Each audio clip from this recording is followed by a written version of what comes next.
I'm 19 years old, I'm a second year student at UCT.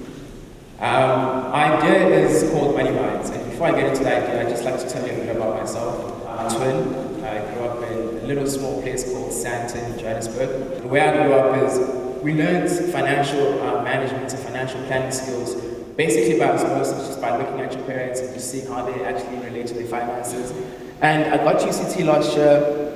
I met up with a guy called Taviso, and he'd come from a predominantly Xhosa school. He came from a low-income household, and he didn't really know how to actually handle his finances. And I found out that it was putting a strain on his academics. He couldn't actually, he was living hand to mouth. And this was a really big stress on him. I got in touch with a girl called Mashadi and Lebo, and we decided actually we want to actually change people's lives and actually give people that power again, that financial power to take care of their own lives. So just to give you an overview of South Africa, the state of SA at the moment is that we have a low saving rate of 0.2% of GDP, and unemployment is at 24%. Now, these numbers aren't in a vacuum. If you look at South African universities, we have about 40% of the students dropping out in the first year and the 20% dropping out between first year and the time that they graduate. And of those students, the financially aided students, which is about 150,000 of them, drop out. About 72% of them drop out. Now, clearly this is a big problem in South Africa. We're at crisis point. You find that the 0.2% GDP savings rate is directly linked to all the behavioral problems that you find in students that can't manage their finances in university. Now, a lot of these students are aided through NSFAS and student loans, and we asked ourselves when we found out the statistic is that how can we actually help the students, and why is it that the normal narrative which says just throw money at the problem and give them a tuition and give them an allowance and they'll get through university well. We found out that they're dropping out due to the inability to manage their finances.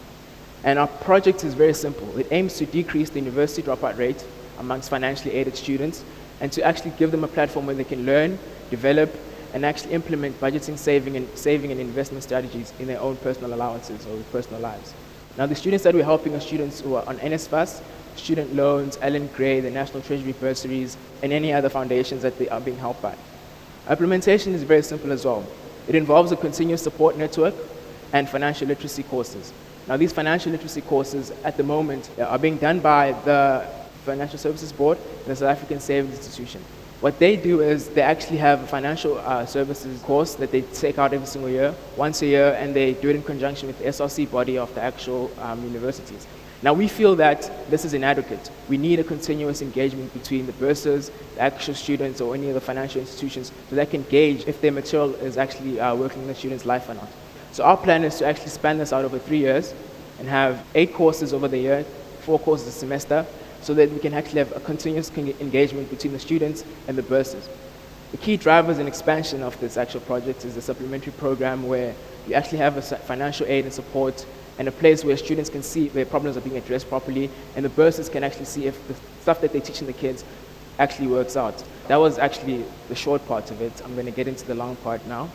Okay, no, I'm just kidding, guys. What I just want to tell you is this project is very close to our hearts as a team, Mashadi, Lebo, and Nadia, and I. Really do feel like if we can actually target in a granular way this part of the problem, because there's a taxonomy of all the actual different causes to the dropout rate, but we feel like if we can target this 90,000 odd children that drop out, even though they're financially aided, even though they're meant to be the kids that people say they're going to have to actually go through because they've got the money, we feel like we can actually take this as a stepping stone to actually decrease the dropout rate in South Africa. Thank you.